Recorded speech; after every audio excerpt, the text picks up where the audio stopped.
¿Tú sabías que para muchos cruzar una frontera representa esperanza? Pero también hay caminos marcados por la tragedia, lugares donde miles han dejado no solamente sus pertenencias, sino la vida misma. Adentrarse en territorios marcados por la muerte, entre desiertos, trenes y caminos donde el peligro no siempre es humano, los migrantes han vivido cosas que pocos se atreven a contar. Desde lamentos en la oscuridad, presencias que los siguen y encuentros con algo que simplemente no debería estar ahí. Esta noche escucharás relatos malditos de migrantes, historias únicas que han marcado no solamente a uno, sino a miles de personas. Bienvenidos.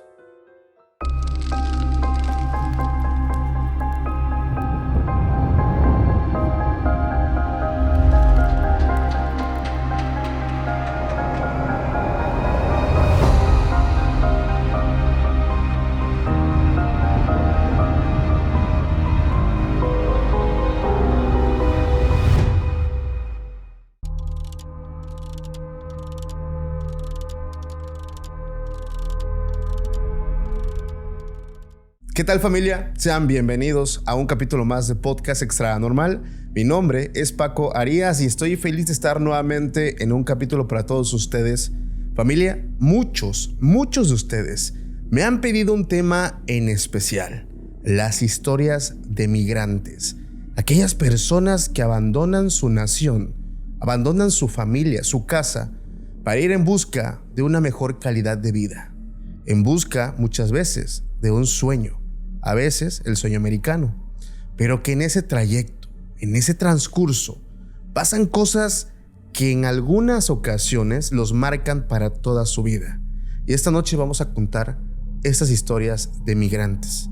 Así que te quiero invitar a que te pongas cómodo y escuches con atención, no sin antes presentar a nuestra querida invitada de esta noche, que nos honra mucho con su presencia y que de verdad me alegra que esté hoy aquí con nosotros, nuestra querida invitada Ileana. ¿Cómo estás? Hola, muy bien, muy feliz y muy honrada de estar aquí y del espacio y de compartir estas historias. Gracias, amiga. Yo sé que muchas personas probablemente ya te han visto en un podcast que regularmente sale en algunos lados, clips y todo esto, pero para la gente que hoy te está conociendo por primera vez, me encantaría que por favor te presentes, quién eres, a qué te dedicas y sobre todo los proyectos. Muy bien, pues hola a todos los que nos ven y nos escuchan. Soy Ileana Bojorquez, estoy en algunos proyectos ya de podcast y en YouTube, pero hoy vengo sobre todo a abrir el espacio sobre un nuevo proyecto que voy a estar haciendo junto con mi amigo y compañero Nazaret Martínez, que también ha estado sentado aquí en este sillón. Saludos a Nazaret, que está a 3 metros de mí. Estamos comenzando con este proyecto que se llama Macabros Podcast. Y a mí me pueden encontrar en mis redes sociales como ileana.bojorquez. Gracias, Ileana. Ahí en la descripción vamos a dejar el enlace al canal de Macabros Podcast, donde están algunos amigos que todos ustedes ya conocen, el buen Jesús de Nazaret Martínez y nuestra querida Ileana, donde me imagino que van a contar cosas que van a dejar a todos con los pelos de punta, amiga. Puras historias macabras. ¡Ay! De verdad va a estar buenísimo. Familia, también yo te quiero a ti pedir un enorme favor. Por favor, antes de empezar a escuchar este podcast, te quiero pedir que te suscribas. Mucha gente, de verdad mucha gente escucha los episodios, pero pocos se suscriben. Así que forma parte de ese 10% de personas que se suscriben y nos vas a apoyar muchísimo si escuchas esto en medios de podcast como Spotify. Allá también hay un botón que dice seguir. Ayúdanos, porque gracias a tu ayuda nos hemos mantenido como el tercer podcast más escuchado de todo México. Todo gracias a ti. De verdad, de todo corazón, muchas gracias. Y también decirte que tanto mi querida invitada Ileana como yo, su servidor, hemos guardado historias inéditas, historias que no van a estar en este podcast ni en Spotify, solamente las podrás encontrar en nuestro sitio web. Recuerda que en cualquier buscador puedes poner www.podcastextranormal.com.mx, allá vas a ver contenido, o pues más rápido, pon contenido exclusivo Podcast Extra Normal en Google y ahí también te va a llevar para que veas todo lo que estamos subiendo. Recuerda que ese material no es apto para niños ni para personas sensibles, porque son historias que se cuentan de forma cruda y sin censura. Y ahora sí, amiga, después de dar estos anuncios pues bastante importantes, yo te quiero preguntar a ti. Honestamente, mucha gente me ha pedido que hable de este tema. Y dije, ok, le pegó por ahí alguna leída al correo y empezamos a sacar estas historias que nos llegan a nosotros. Yo quedé muy sorprendido por lo que una persona puede experimentar en el tema, pues, espiritual, paranormal, en ese transcurso de cuando ellos abandonan su casa, su nación, para ir en busca de un sueño. ¿Tú por qué piensas que estas personas, en su gran mayoría, han experimentado ese tipo de experiencias tan fuertes, macabras?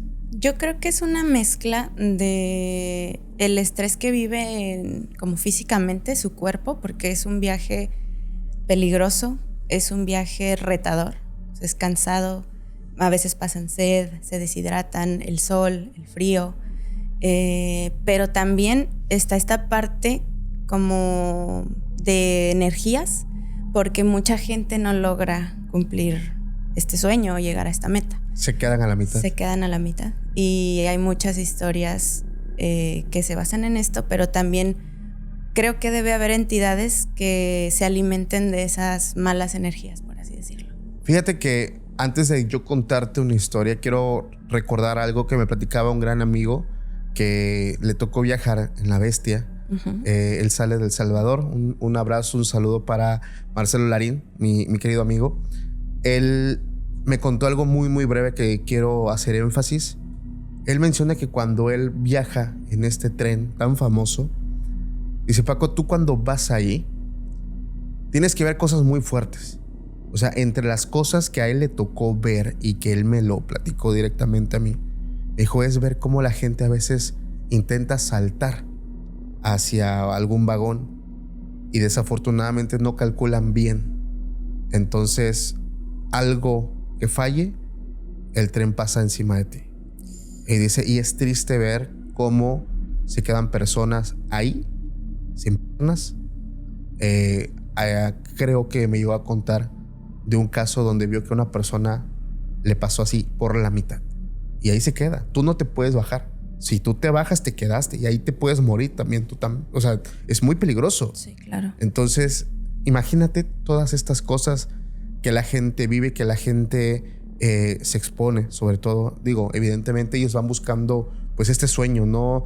Tener una vida mejor, una mejor calidad de vida, sueños, un montón de cosas.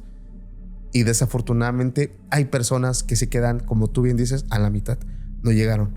Y lo peor es que en sus últimos momentos de vida sufren muchísimo, demasiado. Él también me decía que había momentos donde esto normalmente ocurre en la noche. Cuando tú ya vas ahí, intentas como dormirte, pero no te duermes como tan confiado, porque si te duermes profundamente ya te robaron y valió cacahuate, ¿no? Entonces él decía que como que duermes, como que te escondes las cosas como por dentro, como que intentas salvaguardar lo poquito que llevas de valor. Y él dice que a veces por las noches se escuchan gritos de personas, de hombres, de mujeres, de niños. Y te despiertas, dice, y ves que todo está tranquilo, el tren sigue avanzando, pero tú escuchas gritos, te asomas y no ves nada. Entonces dice que habló con otra persona, le dijo, tú no hagas caso, tú duérmete. Nos está tocando escuchar el eco de aquellos que se quedaron aquí. Sus almas están pidiendo auxilio. No hagas caso, no les hagas caso. Lo peor que puedes hacer es como prestarle mucha atención, porque entonces algo se te puede pegar. Tú duérmete tranquilo, no pasa nada. Y eso evidentemente asusta, porque dice Paco, se escuchaban gritos de hombres, de mujeres y de niños. Y evidentemente sabemos que hay familias completas, claro, que se van, mamá, papá, pequeñitos. O sea, todos se van unidos, pero desafortunadamente no todos llegan. Eso es algo muy duro de ver. No sé tú qué opinas de eso. Sí, justamente mucha parte de los migrantes se van a lo mejor por este sueño que dices tú, una vida mejor, pero también hay la otra parte que no se van porque se quieran ir de casa. Yo creo que dejar la casa o el hogar o tu pueblo, tu nación, ha de ser de las cosas más duras cuando realmente no quieres, cuando es por seguridad, por evitar, no sé, una guerra, un conflicto. Y estuve investigando un poco para el episodio y al año con nuestro vecino del norte cruzan aproximadamente 3 millones de personas. Entonces imagínate la cantidad de gente, o sea, que lo logra, que no lo logra, o toda la energía de esa gente que va asustada, que va temerosa, que va a lo mejor hasta enferma, o los que de verdad no llegan, y no porque les pase algo, sino porque su cuerpo ya no resistió. Le diste al clavo, porque yo te quiero contar una historia que tiene que ver con algunas personas que fueron a Estados Unidos, y es una de las historias que debo decir, pocas historias me hacen sentir nudos en la garganta. Esa historia está bastante fuerte, bastante bonita. Nosotros le hemos titulado Hasta aquí te acompaño yo. Esta historia me la comparte Ronald. Él es oriundo de Saltillo, Coahuila, y nos dice que esto ocurrió hace más de 30 años. Esta historia lo dejó marcado para toda su vida, y más allá de una experiencia paranormal, él la aprovecha para dar a conocer lo que vive, pero sobre todo para honrar la memoria de su padre. Él actualmente vive en Nueva York, pero fueron muchos años como de entender algunos aspectos que te hacen ver la vida de forma diferente.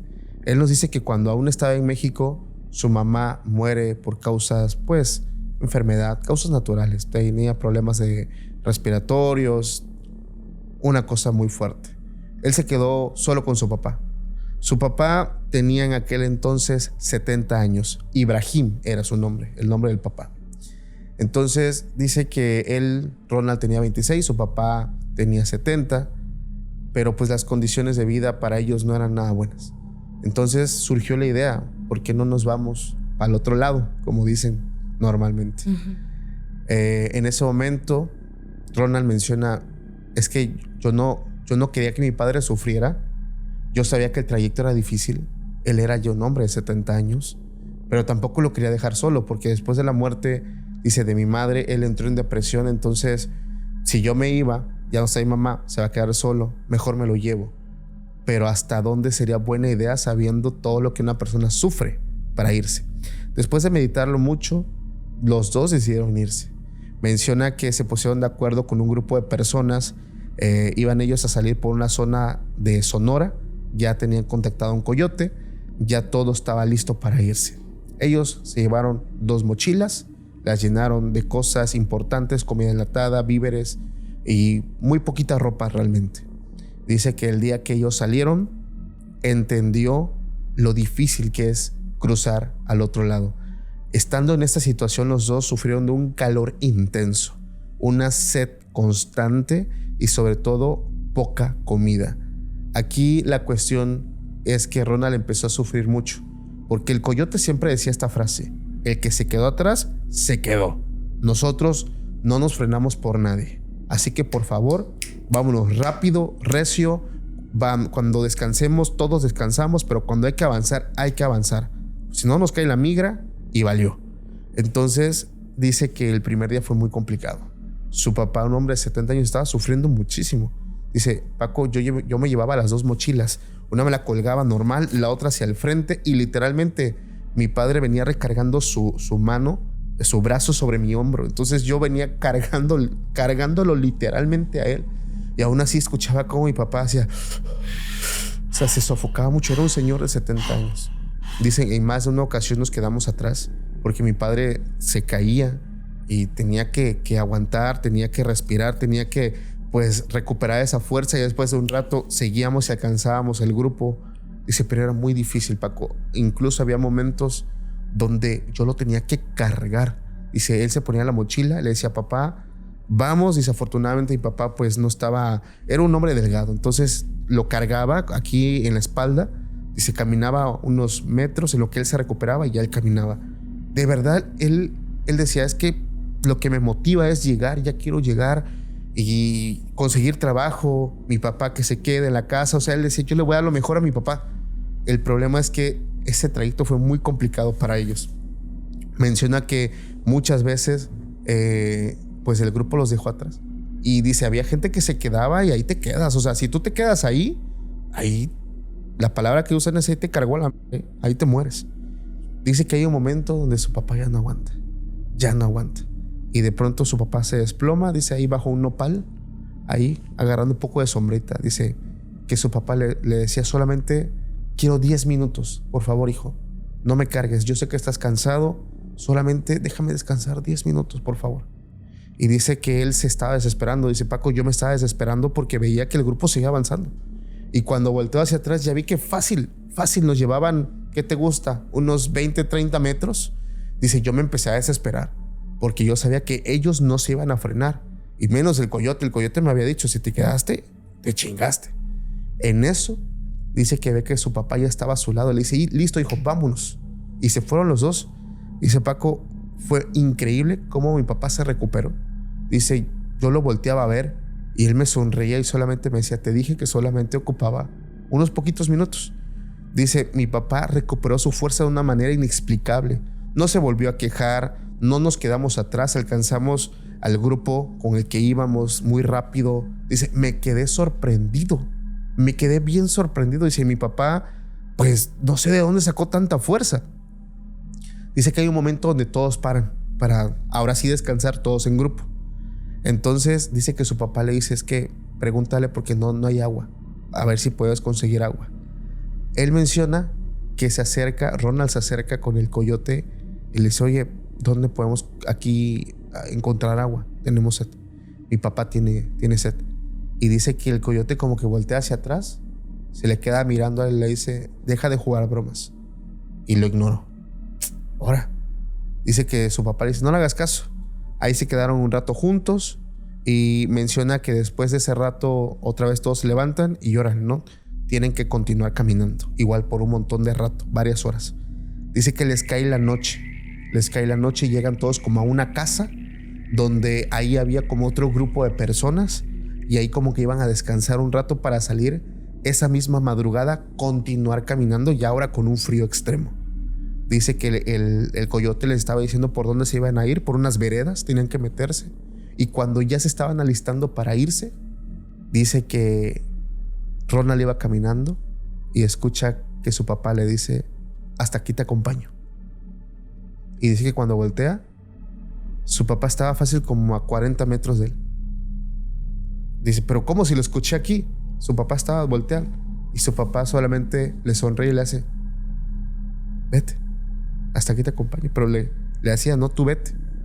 En ese momento dice Paco, yo me regreso, intento regresarme y alguien me sujeta del brazo. No era el coyote, era una chica que después se volvió mi mejor amiga, una chica que iba en el grupo, Ariadna. Ella me toma de brazo y me dice, déjalo ir. ¿Estás loca? ¿Cómo voy a dejar a mi papá?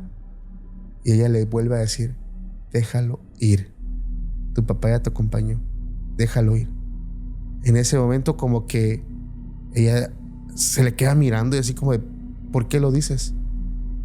Dice, en ese momento, Paco, me cayó el 20. Yo vi ante mis ojos cómo mi papá no caminó, desapareció. Dice, en ese momento me cayó todo como balde de agua fría. Mi padre realmente donde se quedó fue en aquel momento donde estuvo abajo del nopal. Por eso cuando se levantó, caminó. Por eso no se quejó, por eso aguantó. Dice, mi padre murió allá. Pero por alguna razón mi papá me acompañó todo el trayecto. Porque él sabía perfectamente que si yo me daba cuenta de que él estaba muerto, yo no iba a avanzar. Yo me iba a quedar, yo le iba a cargar hasta llegar otra vez en retroceso. Y posiblemente yo también hubiera muerto. Mi padre hizo lo único que podía hacer para que yo tuviera una mejor vida. No sé cómo le hizo, pero me acompañó por muchas horas hasta que se despidió de mí y me dijo, hasta aquí te puedo acompañar. Él dice que esa noche lloró demasiado. Le lloró a su padre por mucho tiempo. Dice que llegaron a su destino, todo bien, encontró trabajo, estuvo viviendo un tiempo junto con esta chica que, te digo, se hicieron grandes amigos. Y después él le dijo, ya hablando del tema, porque dice que no podía hablar del tema porque se quebraba.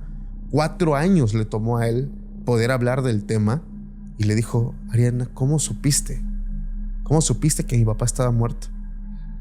Y ella le dice, después de que ustedes se separaron, yo te escuchaba hablar. Y cuando volteaba, venía solo. No venía nadie contigo. Dice, en ese momento yo llegué a pensar, el calor está haciendo que este hombre alucine o no sé. Pero yo recuerdo haberte visto con un señor, pero después de que se separaron ya no te vi con él. Entonces dice, todas estas horas venías tú hablando solo. Hay un momento, dice, donde yo volteo y no te veo solo, lo veo a él. Pero él me sonríe y me hace esto. Cuando lo volteo a ver con detenimiento, no le vi piernas a tu papá. Yo entendí en ese momento de que tú estabas hablando con un espíritu. Yo entendí perfectamente en qué momento se quedó tu papá y todo lo que hizo por ti. Al final de esta historia, Ronald nos dice, si yo hubiera sabido la verdad, no sé qué hubiera pasado conmigo. Tal vez estuviera muerto.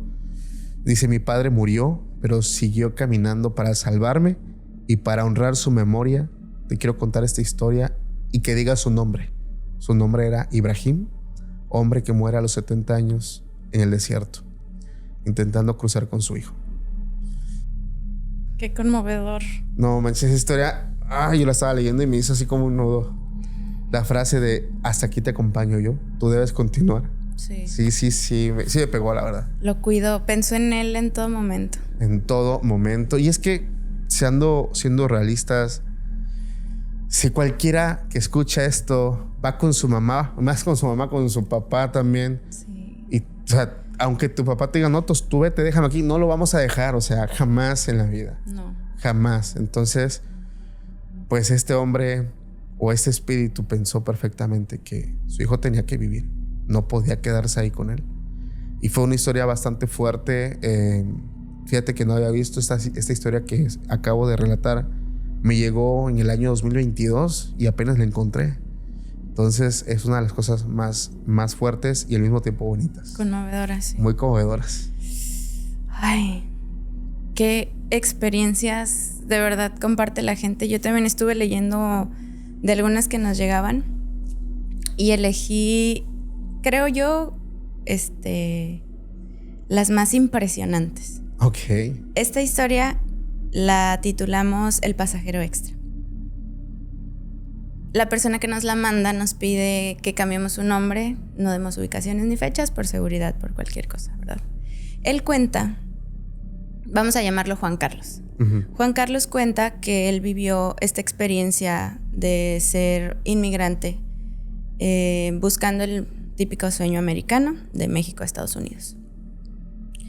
Él, como muchas personas en México, tenía ya algunos familiares en el otro lado. Era específicamente uno de sus primos el que le da el contacto de la persona que se conoce como el coyote, que es esta persona que le paga cierta cantidad y te ayuda en el traslado, en el cruce.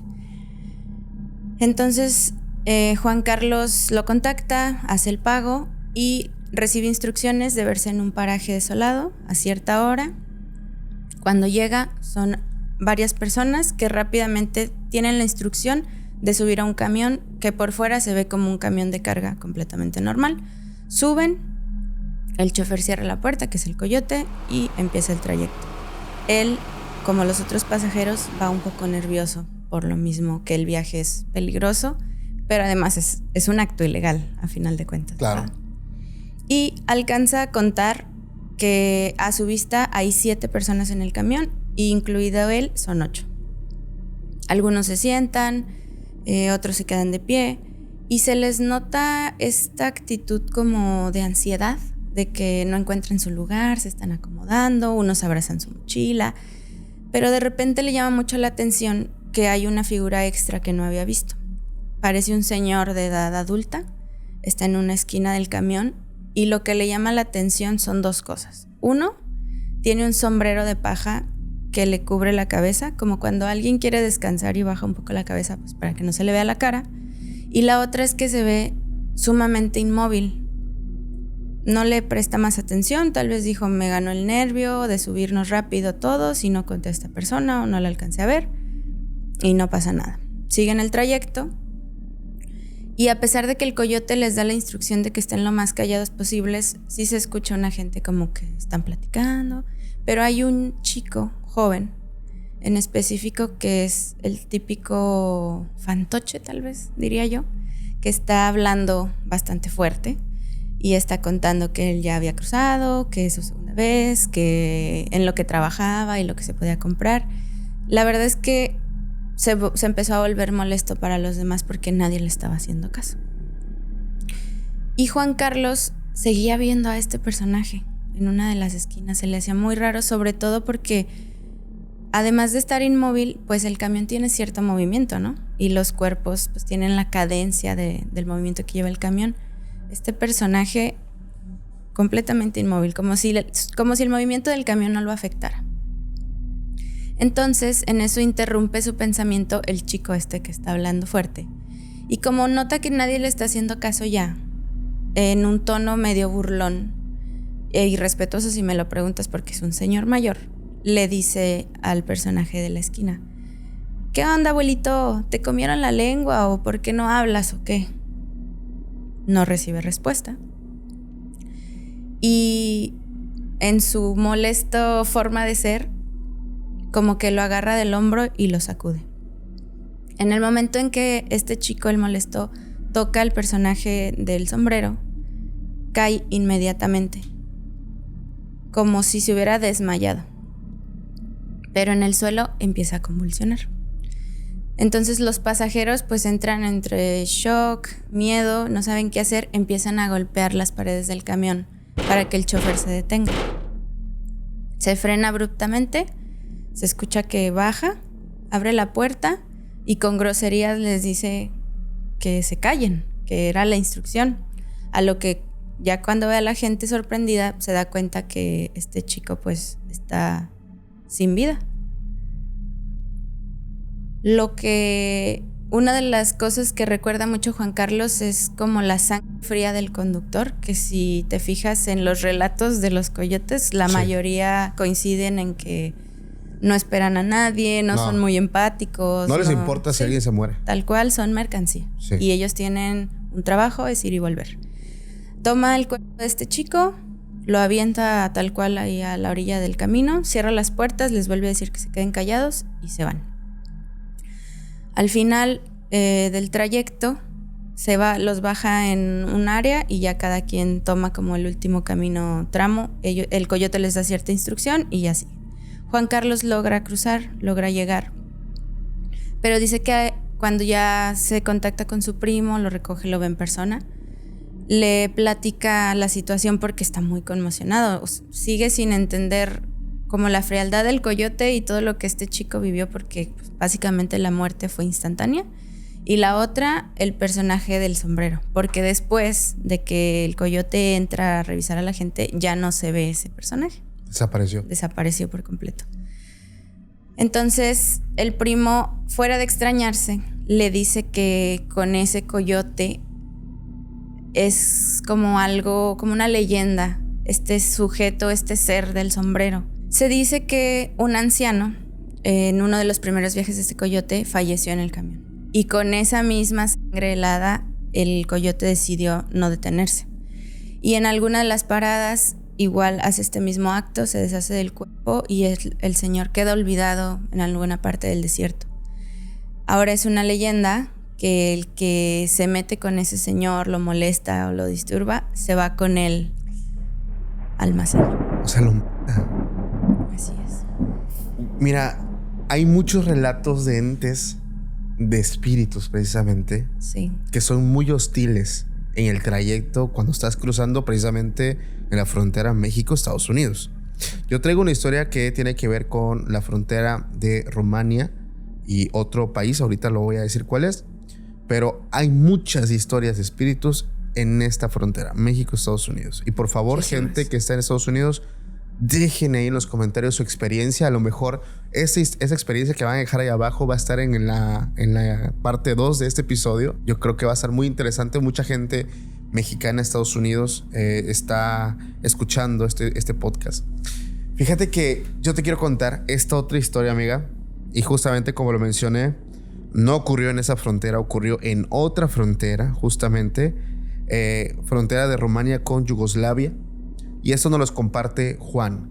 Juan es colombiano y nos dice que él conoce esta historia cuando estuvo de vacaciones en Rumania, ya que ahí conoció a una mujer de nombre Svetlana, una mujer mayor que trabajaba como cocinera en un hotel.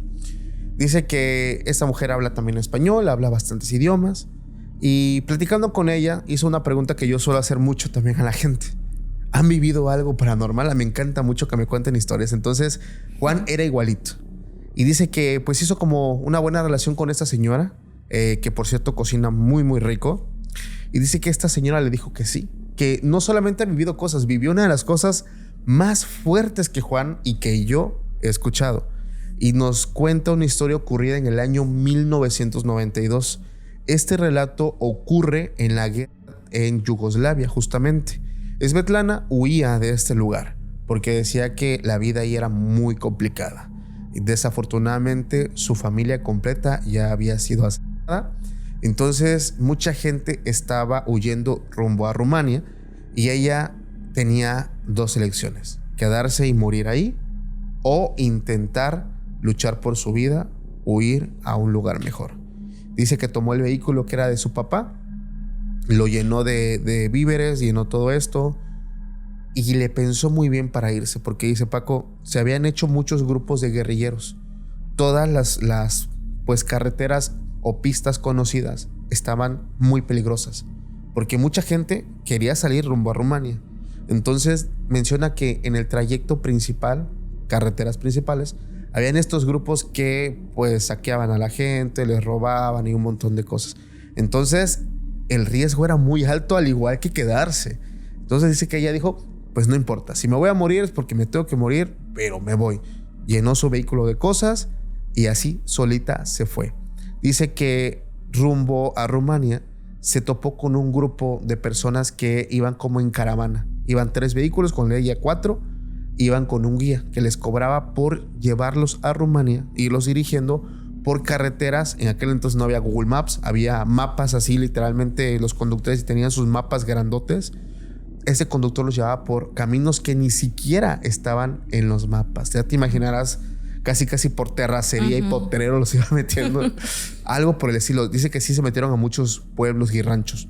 Okay. Entonces era más complicado, el camino era mucho más largo, pero que este señor garantizaba llevarlos. Obviamente cobraba como si fuera un coyote, precisamente. Sí.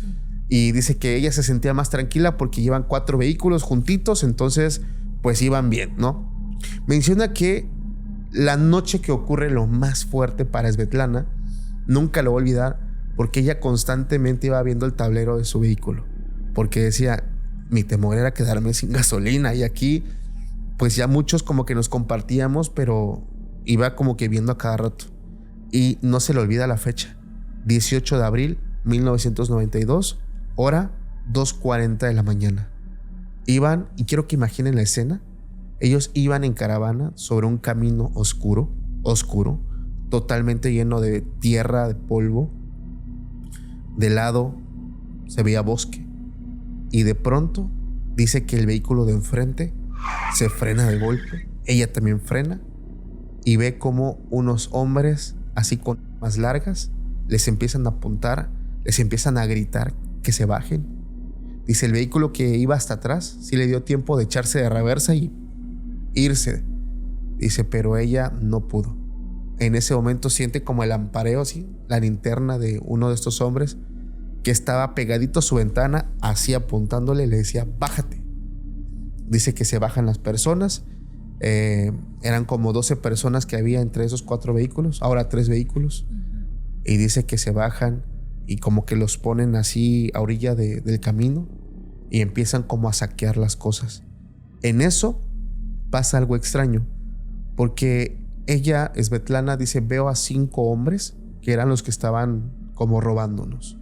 Y dice, quiero dar la descripción porque vale la pena, y aparte no se lo olvida.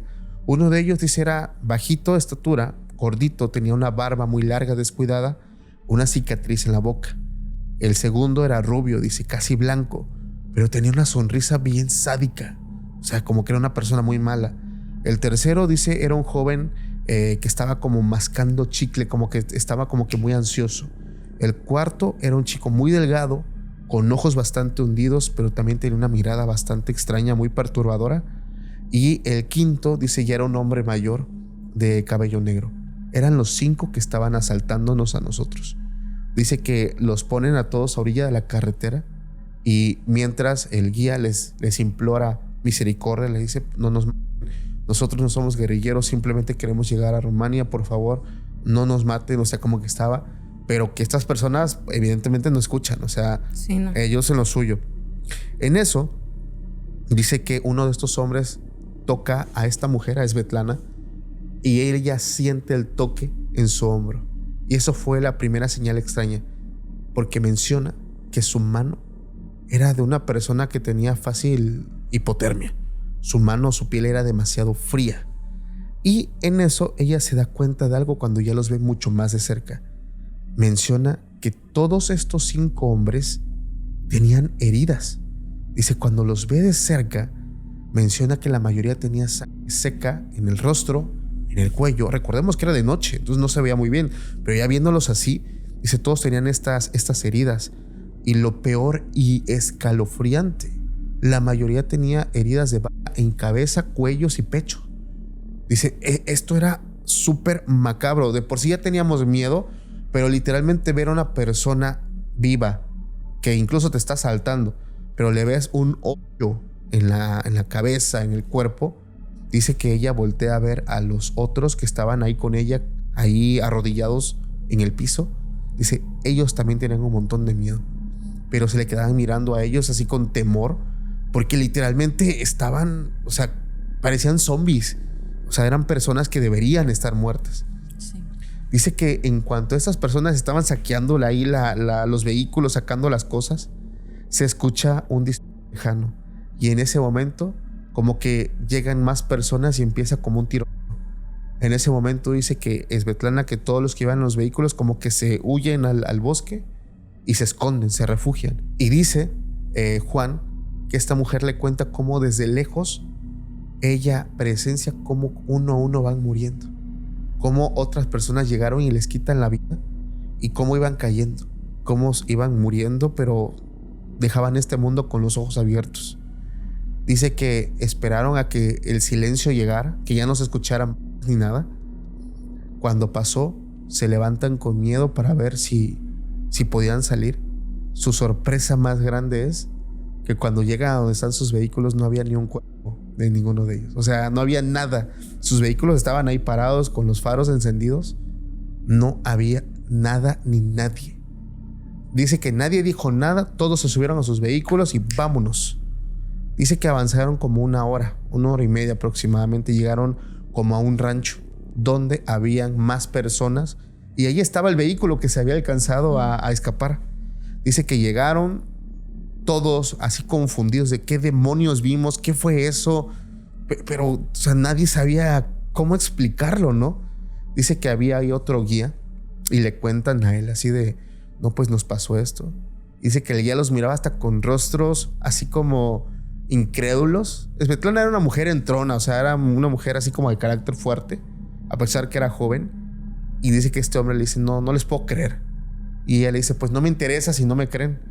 Eso pasó y todos están de testigos. Y este hombre dice, espérate, hija, no te lo puedo creer porque esa descripción que diste de esos 5 hombres murieron hace 2 semanas.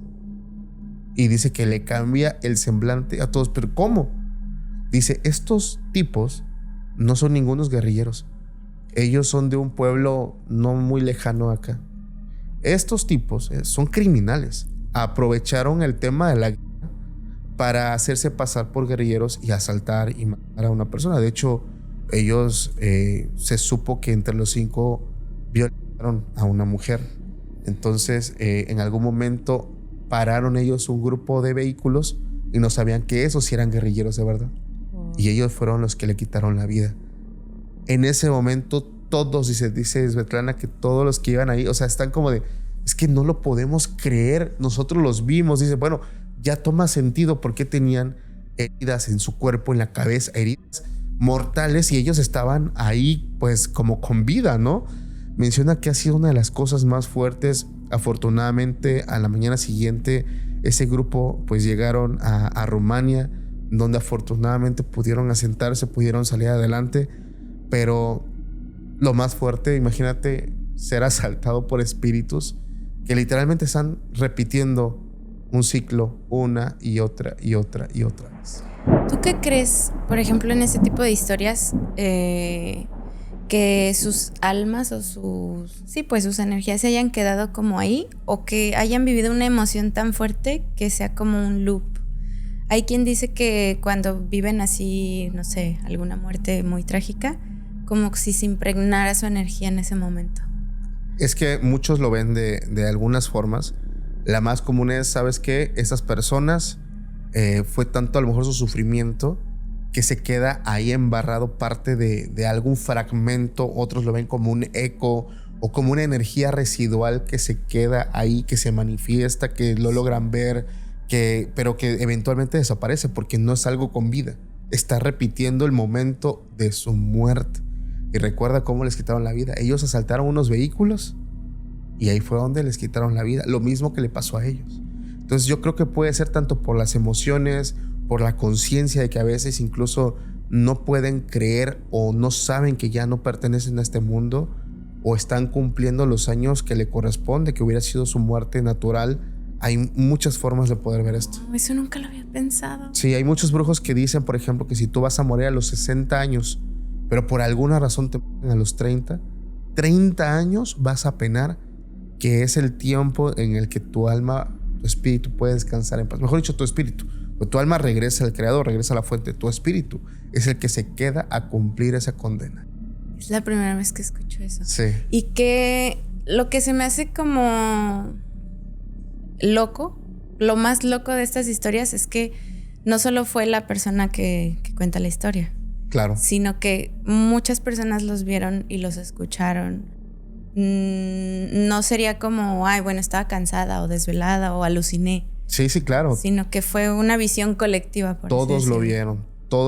Incluso me acuerdo mucho de ya diciéndoles, por favor, no nos maten. Uh-huh. No somos guerrilleros, solamente queremos llegar a Rumania. O sea, intentaron hablar con ellos, pero ninguno de ellos habló. O sea, simplemente daban órdenes como de, órale, abajo, y, o sea, pero en ningún momento entablaron como tal una conversación. Sí, no respondían a lo que decían. No, nada. Estaban como en un modo automático, ¿no?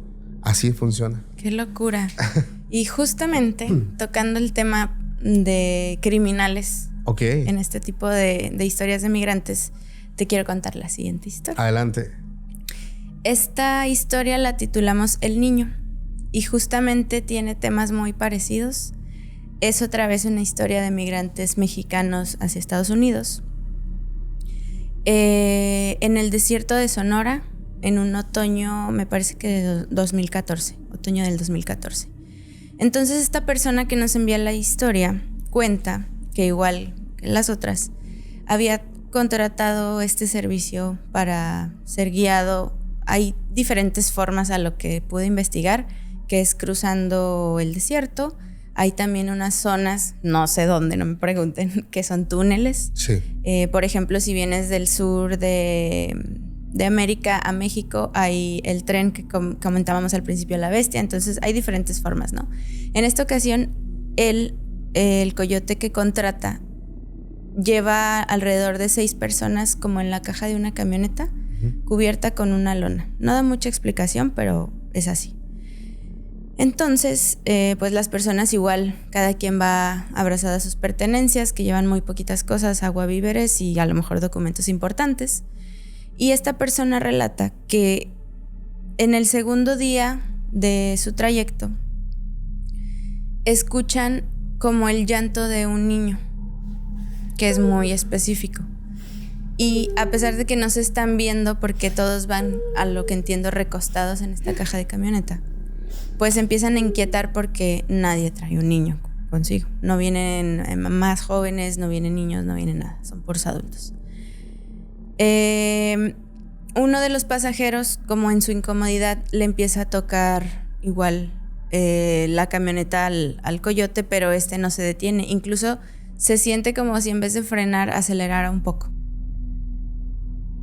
Este chico que nos manda la historia dice que él logra asomarse porque el llanto se vuelve a escuchar, pero ahora el niño grita mamá, claramente con un tono de voz como desgarrador, con miedo.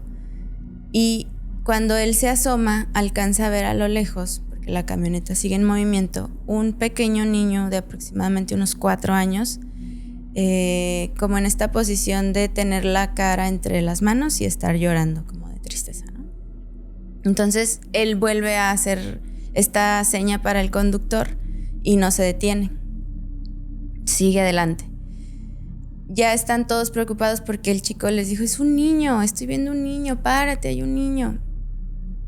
El coyote les dice que no se va a detener y que se callen. Siempre las órdenes son como guarden silencio, porque pues puede que haya alguna patrulla migrante o algún policía cerca, o incluso que haya delincuentes, porque también hay gente que se dedica o a asaltar a los migrantes o lamentablemente pues a abusar de algún tipo, o incluso secuestran gente para luego pedir dinero a las familias acá en México, ¿no? Sí. Entonces, además de ya el peligro de cruzar, existen todos estos diferentes riesgos, ¿no? Riesgos que sufre toda la gente que va migrando. Pues bueno, siguen escuchando el llanto. Ya persona se asoma, pero ya no ve al niño. Y en un momento, la camioneta, el coyote, el conductor, empieza a frenar y grita: ¡es el niño! Después ya les platica, porque ellos van en la caja, que el niño ya no estaba sentado a la orilla como lo había visto esta persona, sino que estaba frente al camino en la camioneta. Pero como los coyotes, con esta sangre helada, sin empatía alguna, en vez de frenarse, se acelera, como si lo fuera a atropellar. Básicamente acelera hasta que se va acercando a la figura de este niño, y podríamos decir que le pasa encima o no, porque al final de cuentas no se siente el golpe, no se escucha impacto, nada. Llegan al destino final y normalmente un coyote, ya cuando llega al punto, los baja o los libera y les da las órdenes o las direcciones de se van por aquí, se van por allá, caminan tantos días, no sé, lo que reste, ¿no? Este conductor no les dijo ni hola, ni adiós, ni nada. Lo único que fue a hacer fue a checar como el frente de su camioneta, porque no había golpes, no había sangre, no había rasguños, no había nada. Y este chico que nos manda la historia cuenta que él se acerca al coyote pues entre impresionado y confundido, porque él fue el que se asomó a ver al niño y claramente lo vio ahí. El coyote le cuenta que hubo un grupo de migrantes, que venía una madre joven con su hijo pequeño y que llegaron unas patrullas fronterizas, entonces el grupo tuvo que desintegrarse. Y en esa desintegración, la madre se encuentra con unos asaltantes, bandidos, delincuentes, no sé cuál sería la palabra, y a manos de ellos pierde la vida pues en un abuso, ¿verdad? El niño solo, sin rumbo, al final pierde la vida de deshidratación. Y en este tramo, y sobre todo en esta temporada que es otoño, más o menos, dicen que este niño pues anda penando, buscando a su mamá, porque al final de cuentas pues se la arrebataron. La persona que nos manda la historia cuenta que si su vida dependiera de ello, ese viaje ya no lo volvería a hacer nunca más. Híjole, es que qué triste, porque pues un niño siempre va a buscar a su mamá. Imagínate el sufrimiento de ese pequeño, de ¿dónde está? Si caminas, puro desierto. Pudo haber muerto de muchas formas. Un golpe de calor, deshidratado, picador a algún animal. De frío, porque al final de cuentas el clima en el desierto es, en el sol es un sol ardiente y en el frío es quema extremo. La piel. Sí, claro. Esas historias son muy duras y de verdad quiero aprovechar igual el momento para mandarle un saludo pues a todos nuestros hermanos mexicanos y familia extranormal de cualquier país que pues han salido de casa, dejando a su familia, dejado su nación. Arriesgaron muchas cosas, de verdad, hermanos humanos en general, no solamente mexicanos. Queridos hermanos, un saludo para todos aquellos que la pasaron mal y sobre todo si también llegaron a tener alguna pérdida en ese trayecto, porque mucha gente, lo estamos hablando en este episodio, mucha gente no llega, mucha familia no llega. Fíjate que antes de que yo te cuente una última historia, hay un relato que me contó una persona en un evento que hicimos en México. Cuando escucho esas historias así de viva voz, me gusta mucho. Este chico, una gran persona. De hecho, me contó una de las cosas. No recordaba, honestamente, amiga. No recordaba hasta ahorita que dijiste eso. Me desbloqueaste ese recuerdo. Él estuvo trabajando en Estados Unidos unos años. 5 años para ser exacto. Y se regresó. En ese tiempo, pues trabajó, construyó su casa y todo. Recuerdo que él me dijo una frase. Estoy intentando recordarla. Porque me dijo: Paco, a mí literalmente me dieron a elegir la vida perfecta a cambio del amor de mi vida. Dije: ah, caray, pues ¿cómo? Dice: es que no me fui solo y regresé solo. ¿Cómo? Él vivió una de las cosas más horribles, pero quien vivió lo más fuerte fue su pareja. Él se fue con su novia. Salen los dos y hace cuenta que una noche, cuando ellos estaban quedando en un lugar, o sea, entiendo que era como un tipo campamento, como que fueron atacados por un grupo de personas. A él le dieron una pizza, aparte de que les quitaron pues todo su dinero, todo. Creo que iban como 20,000 pesos entre los dos, unos $1,000 para gastos y todo. Les quitaron todo, hasta los zapatos. Pero eso no es lo fuerte.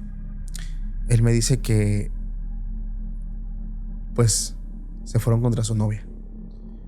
Y literalmente, así en palabras, y ojalá no tenga problemas yo con la plataforma, él vio cuando a su novia. Y es una impotencia, es una ira, dice: Paco, empecé hasta a babear de más de tanto coraje. Yo no podía hacer nada. Y al finalizar, estos malditos la Ay, no. Imagínate, o sea, ese recuerdo yo lo tenía yo bloqueado. O sea, este relato yo lo tenía bloqueado. Pero ahorita que hablamos de todo eso, me acordé. Él evidentemente le lloró al cuerpo de su novia. Incluso él se quedó solo, porque dice que el grupo se fue y él se quedó. Él se quedó más de un día, no recuerdo si me dijo si fueron como 12 horas o un día. Él se quedó con el cuerpo. Ahí se quedó con ella. Y dice que afortunadamente venía otro grupo y él se pudo ir con ese grupo. Dice, pero ella se quedó ahí. Dice: llegué a mi destino, trabajé, regresé a casa. Pero imagínate, dice, él me dice: si yo pudiera volver a vivir esto, o tener o regresar el tiempo y estar en el momento donde estaba yo con ella, yo no me hubiera ido. Imagínate qué cosa tan fuerte. Imagínate, no, o sea, algo muy difícil, muy duro. No vale la pena ese precio. No, ese precio no. Menos como pasó, porque vio todo, la impotencia, la culpabilidad. Eso, la culpa, porque pues se fueron, porque él fue la idea. Y exactamente el hecho de ir a terapias y que entender que no fue tu culpa, fue algo que pasó desafortunadamente, muy malo. Estuvieron ahí tal vez en un mal momento, pero que no fue tu culpa. Pero él decía: es que Paco, sí fue mi culpa. Dice: por muchos años, pues vivir con eso, evidentemente, pues es peor que el mismo infierno. Y ahora sí llegamos a la historia que te quiero contar, amiga. Esa historia está muy cortita, pero de verdad la recordé mucho. Muchas gracias para la persona que me lo contó. Digo, no quiero decir su nombre, no sé si está permitido decirlo, pero mejor no menciono su nombre.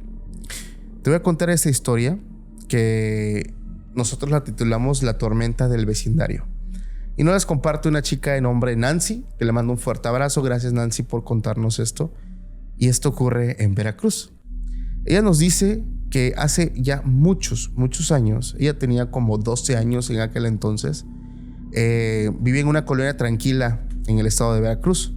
Dice, en aquel entonces, dice, recuerdo que venía una caravana de migrantes, de esas personas que vienen del sur, así familias grandes, niños, de todo, adultos mayores. Dice, venía una caravana, eran en su mayoría migrantes haitianos.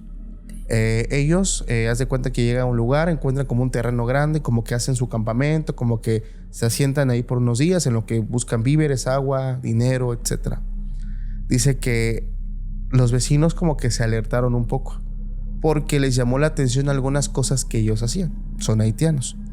¿Y por qué hago el énfasis? Porque mencionan que en las noches ellos se reunían así como en una fogatita en estos terrenos grandes y se reunían ahí como para comer, como que todos como que compraban cositas y se reunían, pero después de eso empezaban como a cantar.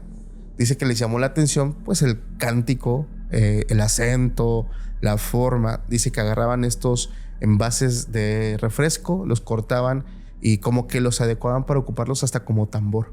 Entonces eso le empezó a llamar mucho la atención a los vecinos porque se veía todo como muy ritualístico. Entonces estamos hablando de hace muchos años, familias católicas, el diablo, ¿no? Señoras metiches. Exactamente. Entonces había la gente pues que se acercaba y decía, bueno, ¿estos qué están haciendo? Bla, bla, bla. Entonces empezó a generar mucha incomodidad. Incluso había vecinos que le echaban a la policía, ¿no? Claro. Dice Nancy que llegaba la policía y dice, pero a mí me están reportando que estaban robando y dicen, no, están... O sea, como que muchos inventaban cosas para que ellos no hicieran eso.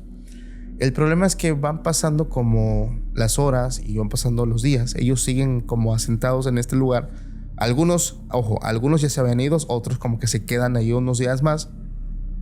La cuestión es que los vecinos empezaron a decir que empezaban a desaparecer de sus casas sus animales. Sus gatos, perros, gallinas, las personas que tenían gallinas y sobre todo hasta chivos. Había familias que pues tenían este criadero de animales.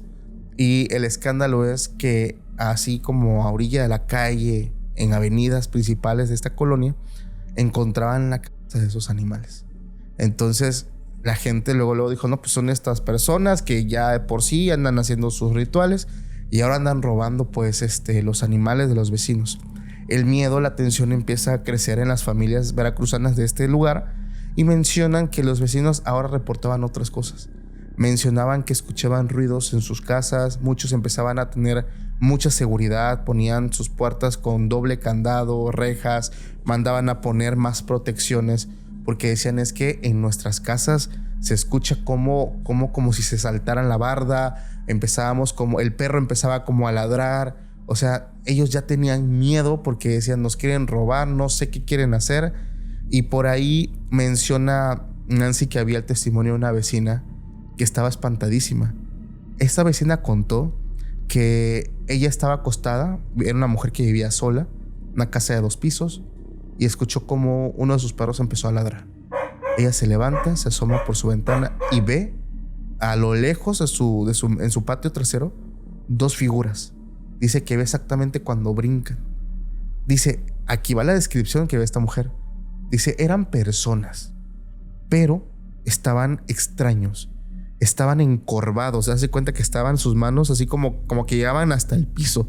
Estaban encorvados y empezaban a moverse muy extrañamente. Se movían con movimientos entre torpes, pero al mismo tiempo también como que muy ágiles. Eran muy ágiles y hace cuenta que estaban lejísimos. Ellos ven como que se están escondiendo. Ella les empieza a gritar, ya los vi, que no sé qué. Dice que ellos escuchan, la ven y saltan la barda, una barda de 2 metros con una gran facilidad. Dice, neta, o sea, como si fueran animales, saltaron la barda.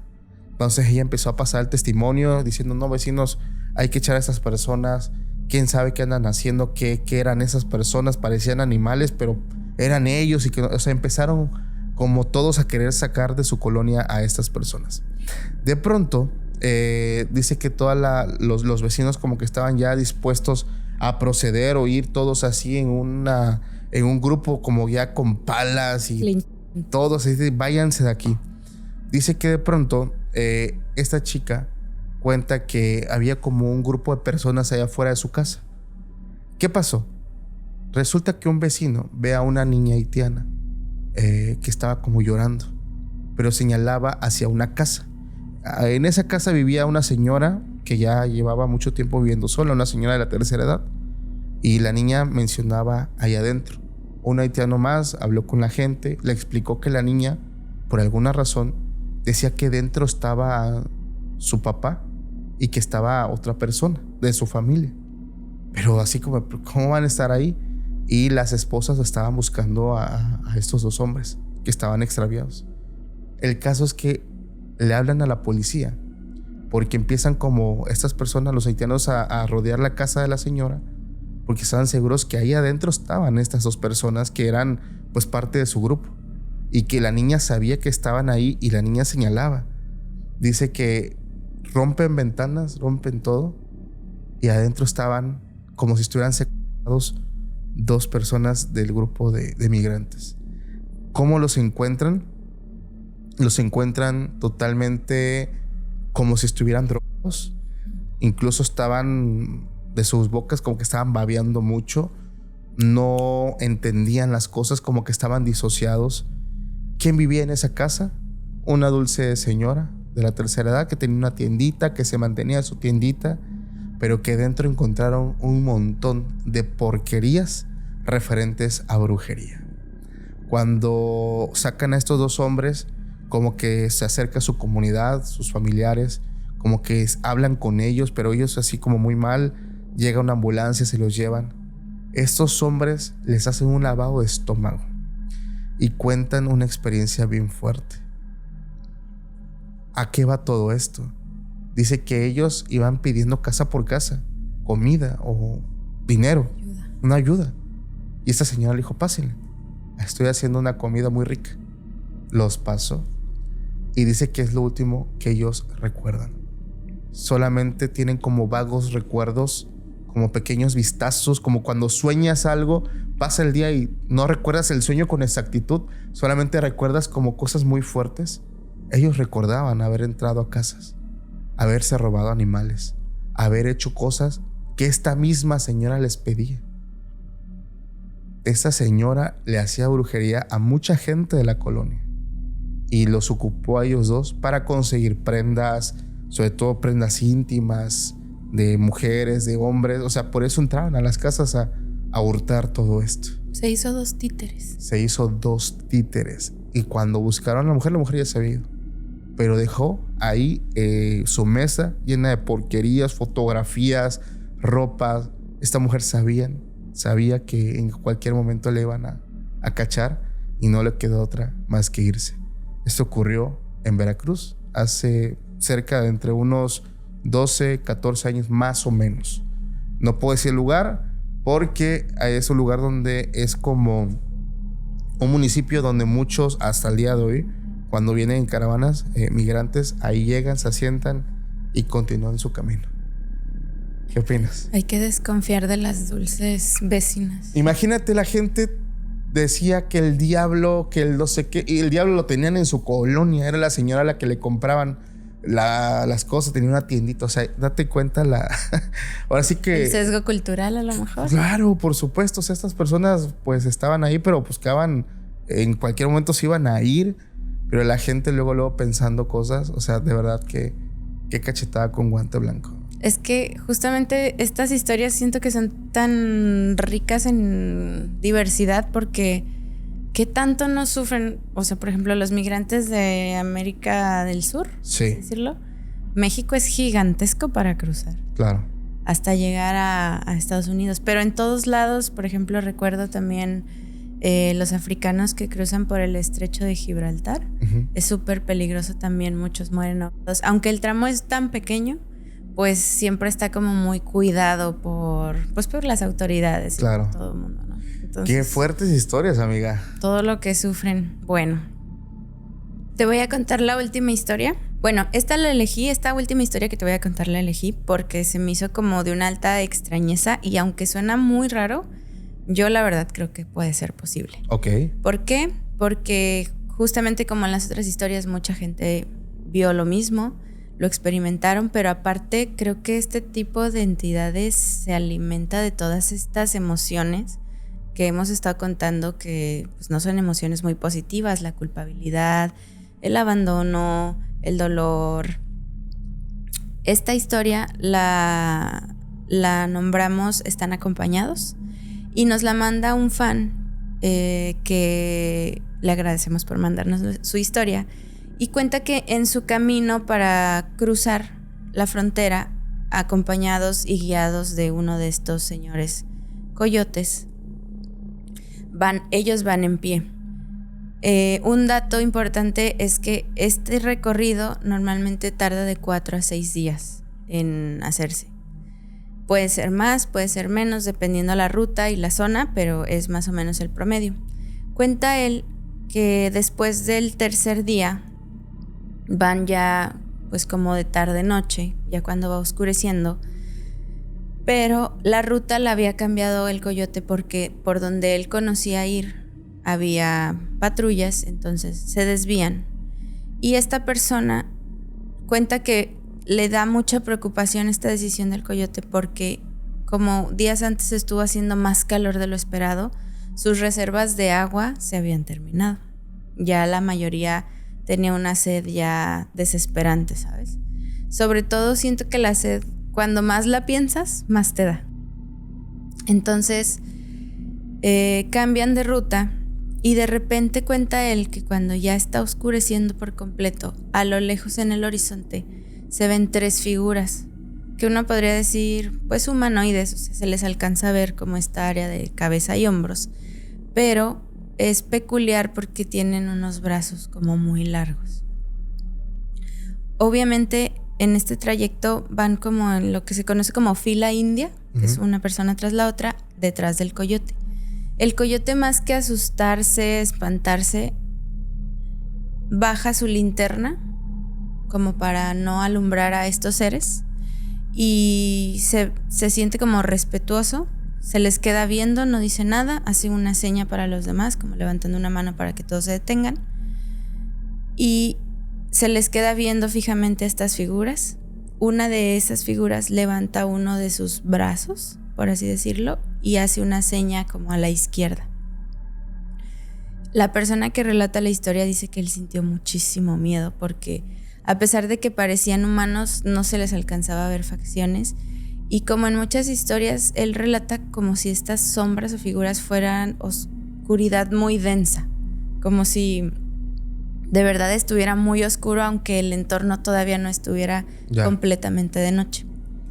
El coyote da la instrucción de ir a la izquierda, todos lo siguen, caminan unos minutos y para su suerte, y dice él, como un acto casi milagroso, encontramos una pequeña lagunita donde podemos refrescarnos, tomar agua, rellenar botellas, descansar un poco.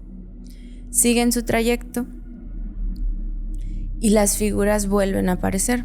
Obviamente esto no fue en cuestión de minutos, tal vez fue al día siguiente. Ahora las figuras, otra vez el coyote se detiene, se les queda viendo fijamente. No sé, pon tú que estaban unos 30 metros, o sea, no estaba tan cercano, pero se alcanzaban a ver. Y las figuras hacen la seña como de al suelo, como señalando al piso. Entonces el coyote rápidamente grita al suelo. Un grito, solo uno, no hace mucho ruido porque siempre tienen que estar cuidando de esta parte. Todos se alcanzan a tirar y al minuto pasan patrullas fronterizas.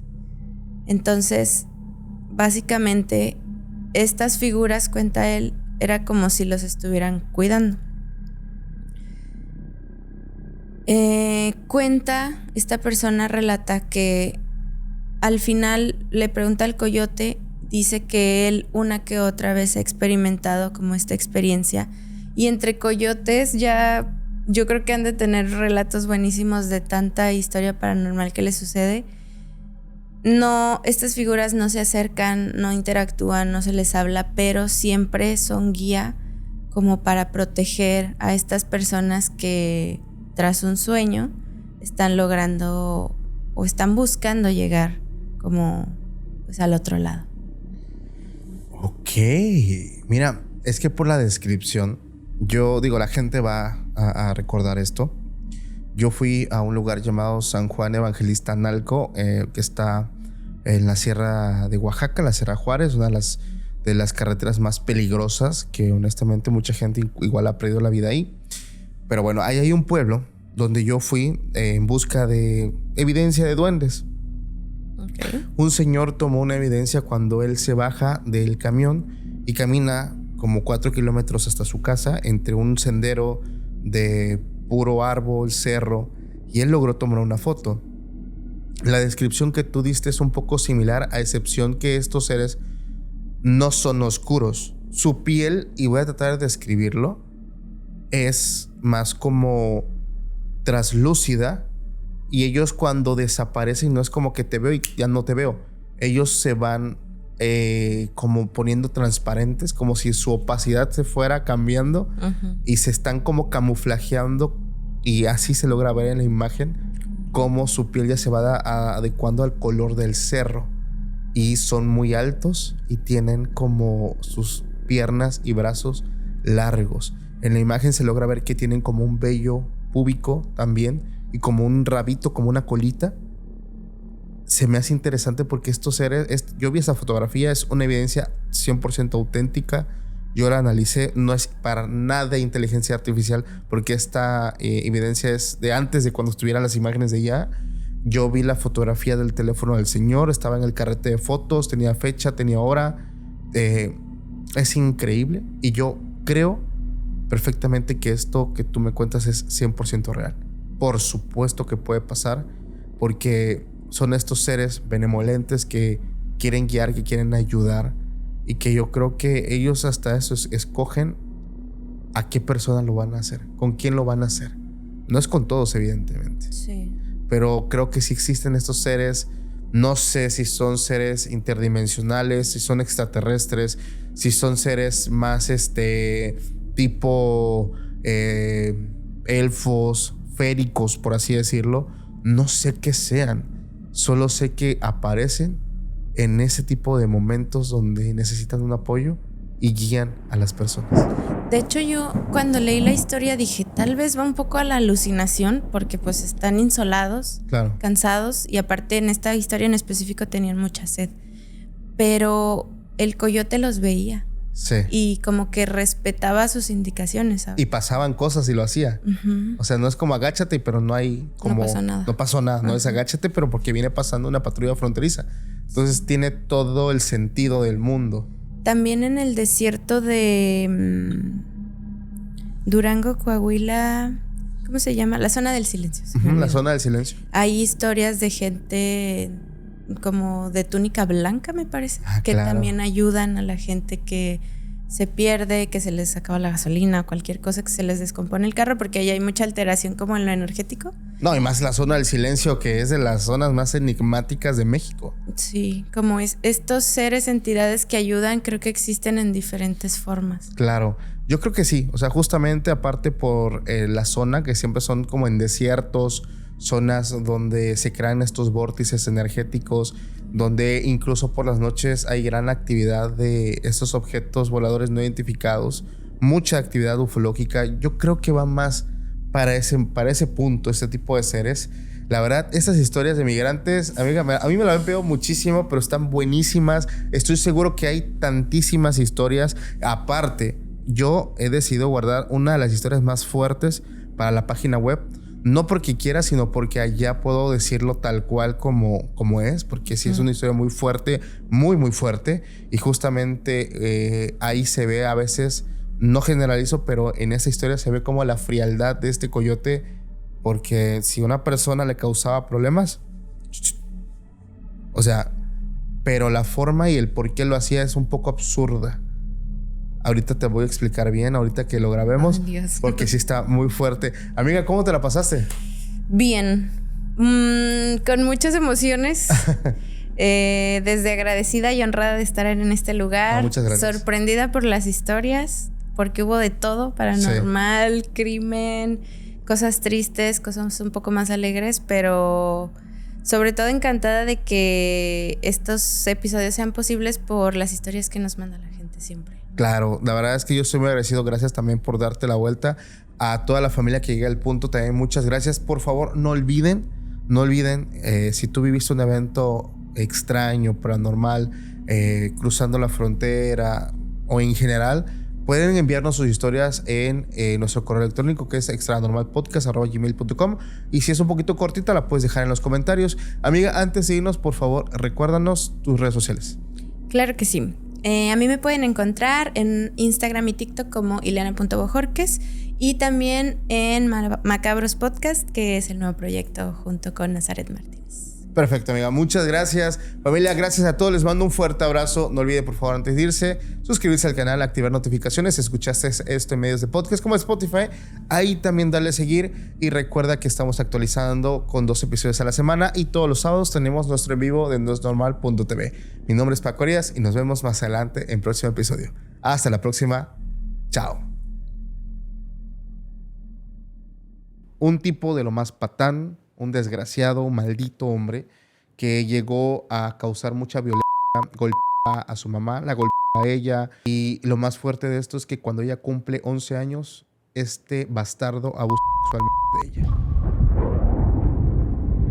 El guía rápidamente reacciona, vuelve a agarrar la piedra y aplasta el cráneo de la bestia. Y dice que el guía, sin siquiera preguntar o cruzar alguna palabra, sacó un arma de fuego y le disparó en la frente. Mató a la mujer en ese momento.